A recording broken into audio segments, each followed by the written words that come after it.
বৈশ্বিক বিনিয়োগকারীদের জন্য বাংলাদেশে একটি নিরাপদ ও প্রতিযোগিতামূলক পরিবেশ নিশ্চিত করা হয়েছে। চায়না সফরের দ্বিতীয় দিনে দেশটির বিনিয়োগকারীদের সঙ্গে বৈঠকে এমন বার্তা দিয়েছেন প্রধানমন্ত্রী তারেক রহমান। সেই সাথে নিজেদের স্বার্থ সার্বভৌমত্ব বজায় রেখে ন্যায্যতা ও ভারসাম্যপূর্ণ পররাষ্ট্রনীতির কথাও বলেছেন সরকার প্রধান। সংবাদ সম্মেলনে তার উপদেষ্টা মাহদি আমিন বলেছেন, জলবায়ু পরিবর্তনের ঝুঁকিতে থাকা বাংলাদেশের মতো দেশগুলোর সহায়তায় ওয়ার্ল্ড ইকোনমিক ফোরামকে সমন্বিত উদ্যোগ নেওয়ার আহ্বান জানিয়েছেন তারেক রহমান।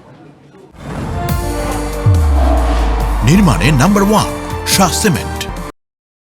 সফরের দ্বিতীয় দিনে চায়নার বন্দরনগরী দালিয়ানে প্রধানমন্ত্রী তারেক রহমান স্থানীয় সময় সকালে যোগ দেন ওয়ার্ল্ড ইকোনমিক ফোরামের সভায়।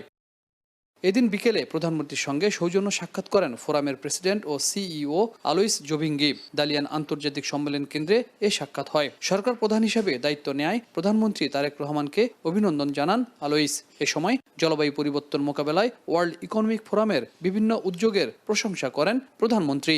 মোটর শোভাযাত্রার মাধ্যমে প্রধানমন্ত্রীর চায়না সফর নিয়ে সংবাদ সম্মেলন করেন প্রধানমন্ত্রীর প্রেস উইং। প্রধানমন্ত্রীর কার্যালয়ের মুখপাত্র এবং তার উপদেষ্টা মাহদি আমিন বলেন, জলবায়ু পরিবর্তনের ঝুঁকিতে থাকা বাংলাদেশের মতো অন্যান্য বদ্বীপ রাষ্ট্র এবং সমুদ্রপৃষ্ঠের উচ্চতা বৃদ্ধির ঝুঁকিতে থাকা দেশগুলোর সহায়তায় ওয়ার্ল্ড ইকোনমিক ফোরামকে সমন্বিত উদ্যোগ নেয় আহ্বান জানিয়েছেন তারেক রহমান।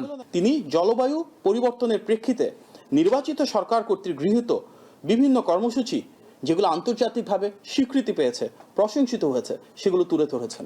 মাহদি আমিন বলেন, বাংলাদেশের মূল লক্ষ্য বৈদেশিক বিনিয়োগ নিশ্চিত করা, কর্মসংস্থান সৃষ্টি করা এবং জলবায়ু সহনশীলতা নিশ্চিত করা। বহুপাক্ষিক বিষয়ে বাংলাদেশের স্বার্থ সংশ্লিষ্ট বিষয়গুলো নিয়ে ফলপ্রসূ আলোচনা হয়েছে বলেও জানান উপদেষ্টা।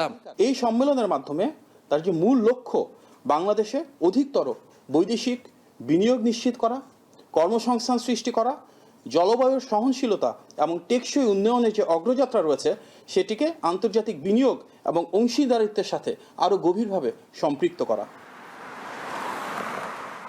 চায়না সফরে এসে প্রধানমন্ত্রী তারেক রহমান ওয়ার্ল্ড ইকোনমিক ফোরামে অংশ নিয়ে বিশ্ব নেতাদের জানালেন তার দেশের সংকটের কথা। বললেন, আগামীতে এই সংকট মোকাবেলা করতে হলে উন্নত দেশগুলোকে তাদের পাশে থাকতে হবে।